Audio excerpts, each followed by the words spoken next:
Hello दोस्तों, नमस्कार, आदाब, सत श्री अकाल सभी को। जीएस सिन्कोड में आपका हार्दिक स्वागत और अभिनंदन करता है। हम बात करेंगे एनआईएस डीएलएड को लेकर बड़ी अपडेट क्या है। जैसे कि हम आपको बता दें, गैजेट को लेके एनसीटी के पत्र को बड़ी चर्चा चल रही है कि ये सुप्रीम कोर्ट में प्रूफ के तौर पर भी इस्तेमाल किया जा सकता है और इसमें गैजेट को भी लेके बड़ी चर्चा चल रही है।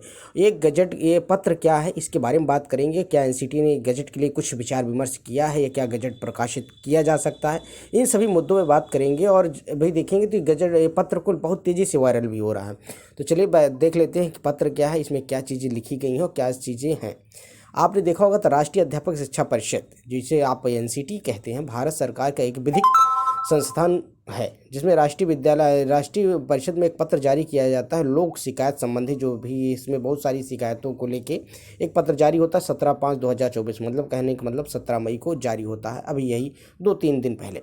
तो इस पत्र में क्या चीज़ें मेंशन की गई, इसके बारे में बोलो स्पष्ट बात करेंगे। क्या ये सुप्रीम कोर्ट में भी जो यानी ट्रांसफ़र पिटीशन है या फिर रिव्यू पिटीशन है, उसके लिए क्या ये प्रूफ के तौर पर साबित किया जा सकता है, क्या प्रूफ के तौर पर इस्तेमाल भी किया जा सकता है। तो हम आपको सच बता दें कि ये पत्र उन चीज़ों के लिए जो बहुत सारे विद्यार्थी से शिकायत किए थे कि भाई जो एनसीटी के बार बार ये चीज़ें कही जा रही सुप्रीम कोर्ट के माध्यम से कि एनआईएस डीएलएड का ये कोर्स 18 मंथ का है, तो आप इसको क्लियर करें और स्पष्ट करें कि भाई हमारी डिग्री वैलिड है या नहीं।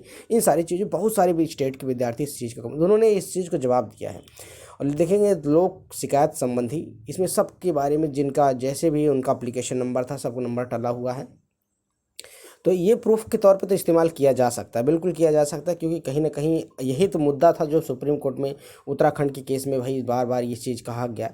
और देखिए उस समय जो था कि जब अच्छे वकील ना होने के कारण बहुत सारी पॉइंट्स नहीं रखे गए थे, जिसके कारण ये फैसला आ गया। 18 महीने और 2 साल का रेगुलर केस की बात की जा रही थी। लेकिन कहीं ना कहीं आपने देखा होगा कि एनसीटी एक ऐसी संस्थान है, एक ऐसी रेगुलेटिंग बॉडी है जो किसी भी कोर्स को कम कर सकती है, ज़्यादा कर सकती है। तो अब उस समय जब एनसीटी से जवाब मांगा गया, अगर एनसीटी इस चीज़ को क्लियर कर देती तो बिल्कुल ये सारी मुद्दे ही ना होते। तो कहीं ना कहीं आपने देखा होगा उसमें पटना हाई कोर्ट से, उड़ीसा हाई कोर्ट से, अन्य हाई कोर्टों से उसमें एनआईएस डीएलएड वैलिड हो गया था।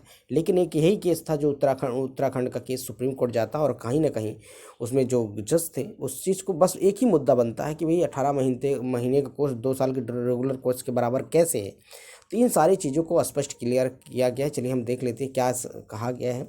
सर या मैडम, आपकी शिकायत के संदर्भ में और मैं और कहना है कि डीएलएड की मान्यता पाठ्यक्रम द्वारा प्रदान किया गया था। डीएलएड मान्यता पाठ्यक्रम द्वारा प्रदान किया गया था अप्रशिक्षित शिक्षकों के लिए जो एक बार के उपाय के लिए रूप में शैक्षणिक सत्र 2017 से 2019 के लिए संख्या एनसीटीआर एनआईएस मान्यता 275/, भाग 3 में बैठक 217 से 182/459 दिनांक 22/9/2017 के माध्यम से एनआईएस के संबंधित सरकारी या गैर सरकारी सहायता प्राप्त गैर सरकारी निजी स्कूलों में कार्यरत प्रारंभिक स्तर पर शिक्षक जो देश में कार्यरत एनआईएस के 31/3/2019 को पूरा किया गया। रिकॉर्ड के अनुसार ऐसा नहीं था। भारत के राजपत्र में प्रकाशित, हालांकि इस सभी हितधारकों को भेज दिया गया था और सभी संबंधित द्वारा सूचना कार्यान्वयन के लिए एनसीटी की वेबसाइट पर भी अपलोड किया गया था। राज्य या संघ राज्य क्षेत्र सरकारों को भर्ती निकालने के इस आदेश को ध्यान में रखा गया था।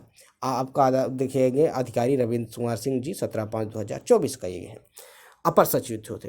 इन्होंने इस चीज़ को मेंशन किया। तो भाई जो चीज़ बार बार पूछा जा रहा है कि हमने ये कोर्स कराया था एनसीटी के माध्यम, एमएचआरडी के माध्यम से और एनआईएस के माध्यम से ये कोर्स, और उस समय प्रशिक्षित शिक्षकों के लिए था जो कि अनट्रेंड टीचर थे। तो अब उस समय सारी चीज़ें की गई थी, लेकिन जो गजट प्रकाशन की बात की जा रही थी, वो गजट प्रकाशन हमने भारत सरकार को सूचनार्थ के लिए भेज दिया था उस समय, लेकिन गजट का प्रकाशन नहीं होना, लेकिन फिर भी सारी जानकारी आपको उनकी वेबसाइट पर उपलब्ध है। तो देखिए वो बार बार इस चीज़ को कई बार इन्होंने इस चीज़ को मेंशन किया है कि भाई हमने सारी प्रक्रिया अपनी पूर्ण की है। तो भाई पूर्ण की है तो कहाँ पर फॉल्ट हो गया जो एनआईएस डेट इनवैलिड हुआ है। भाई 14 लाख विद्यार्थियों के साथ आप अन्याय किए हैं।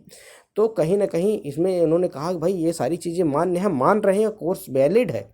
वो बार बार ये कह रहे हैं कोर्स वैलिड है, लेकिन गजट का प्रकाशन नहीं हुआ, तो सरकार उसको लिए भी हमने प्रक्रिया भेज दी है, और कहीं अगर कोई फॉल्ट है तो उसको सरकार ध्यान रखेगी, लेकिन भर्ती प्रक्रिया में शामिल किया जाए क्योंकि अन्य भर्तियों में। तो ये सारी चीज़ें खबर यही है। अब देखिए क्या चीज़ें निकल के, देखो जब तक सुप्रीम कोर्ट मान नहीं लेता तब तक हम कुछ कहना मुश्किल है, लेकिन ट्रांसफर पिटीशन के माध्यम से अब केस सुना जाएगा और उम्मीद है कि बिल्कुल सुना जाएगा। खबर यही थी। वीडियो पसंद है चैनल को लाइक करें, ज़्यादा से ज़्यादा अपने दोस्तों में शेयर करें। शिक्षक भर्ती बल के अपडेट के लिए चैनल को सब्सक्राइब कर लें। मिलते हैं अन्य वीडियो के साथ। जय हिंद, सत्य, नमस्कार, सभी दिन सुबह। Thank you, have a nice day, good day.